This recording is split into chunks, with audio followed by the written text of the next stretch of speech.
it's important to mark what is an extremely important event. Quite an achievement in its own right. The launch of a book of photography, there are many, many hundreds and hundreds of books of photography out there. But this particular kind of book for photography has, to the best of our knowledge, never been written. And it's been created by the students of the secondary schools of County Longford. So that really is quite an historic achievement.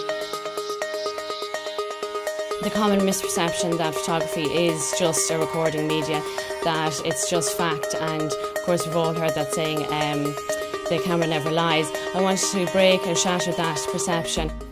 So Jasmine, you took this photograph, Yeah. and it's off Katie. Yeah. Can you tell me a little bit about it? Well, it's the Hockney photography technique, and the idea of breaking the photograph up into different pieces is to show the different aspects of Katie's personality.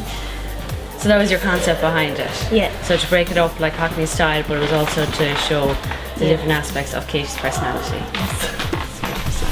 That's great. Yeah, well, for this picture, we just kind of we were trying to capture the emotion within the picture. So what we did was we focused the light on Gary's face Yeah. to try and achieve the kind of intensity of the emotion. Mm-hmm. So we thought that I thought that the kind of light on the side of his face contrasted to the kind of shadow under his eye. Yeah. So I thought that kind of worked well. Yeah, together me and Laura, we were one of the mornings we were sent out and we were to take portrait photos of each other, and Laura came up with this really to lie in the grass. So anyway, I went along with it, and together she kind of moved me to the position she wanted and she felt would best work her, however. And it's quite an intimate photo, I guess, from the way you can see me very clearly as well as seeing the grass.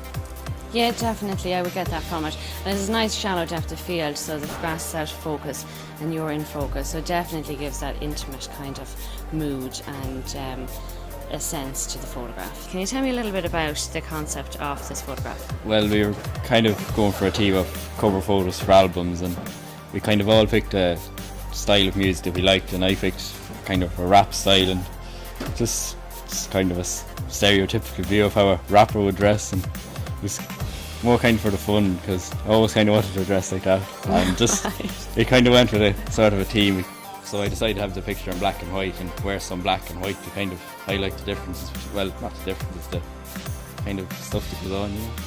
We went to the army barracks, and then because it was so dark, I had to increase the ISO, and it gave that kind of a grainy look to the picture, and it gave kind of a gothic mood to the picture. So And was that the look you were going for? yeah, kind of dark gothic mood. Okay, I definitely think you've achieved that. That photograph looks great. And what about this one? Well, in that one, I wanted to add the pink flower because it was dark, a dark kind of look to the picture. I wanted to add the bright flower to bring a different layer to the picture. Exactly, give it a different dimension. Kirsty, this is your photograph, and Natalie is actually the model in it. Can you tell me a little bit about it? Well, when we were taking these photos, I just wanted to take a photo of something simple and be able to turn it into something with a new dimension. So by turning the photo upside down, it made it look like it was taken in another world.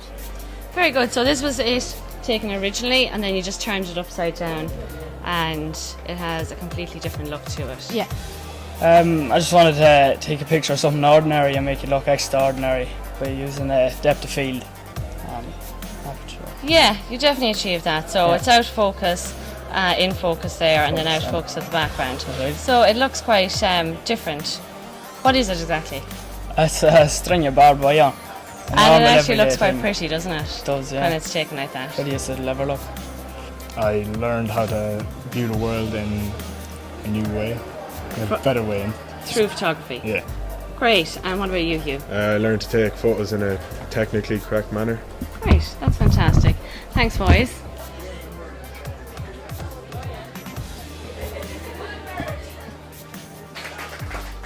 The programme that created the book, the Longford Schools Photography Programme, was a partnership between County Longford VEC and Longford County Council. You've all participated in it, so pretty much you know what's involved anyway. But 2 years ago we decided to take the development of photography and the teaching of photography out of our Midland College of Photography here in town and into the secondary schools, and hopefully eventually even the primary schools in County Longford.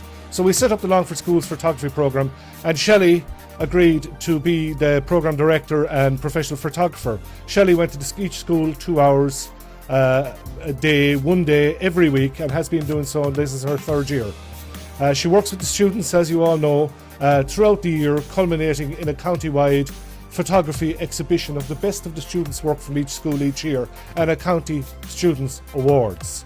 We're absolutely delighted with the quality, the engagement of the students, the enthusiasm of the students, but above all, as I said, the quality of the work that's produced, and is evident every year in our end of year exhibition. And for the students to use photography as to express themselves and visually to create something in an art aspect, and I think they've definitely they obviously have responded to that, because otherwise we wouldn't be here today, otherwise we wouldn't have the photographs we had, and the programme wouldn't be as successful as it is. You know, each week I go into each different school, give them the same brief to the same school, or to different schools and to different students, and what they come back to me creatively, idea wise and conceptually wise was completely different, which is great, because it obviously means that they're drawing from themselves, their life experiences, and they're able to produce something that is good enough to, you know, be published in a book and also to hang on at the walls of a gallery. It was a new experience for us all, which broadened our imagination and our creativity and allowed us to see photography as an art. It's the power of the imagination and the ability to observe. And that is a priceless gift. It doesn't come automatically, it has to be nurtured. And if you nurture that, you have a talent that you will have for the rest of your life.